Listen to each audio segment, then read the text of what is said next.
प्रतापरावांची जागा घेईल अशी नियुक्ती सोपी नाही. शिवाय राज्याभिषेकानंतरचा पहिला सरसेनापती इतिहासाच्या कायम स्मरणात राहील.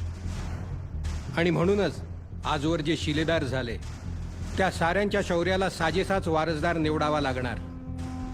असा वारसदार ज्याच्या निधड्या छातीत भास होईल. पहिले सरसेनापती बाजी पासलकरांचा.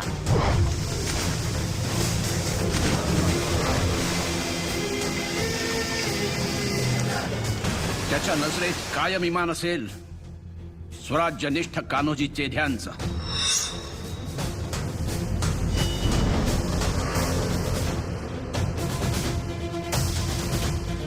ज्याच्या हालचालीत चपळता असेल सरनोबत नेतोजी पालकरांसारखी.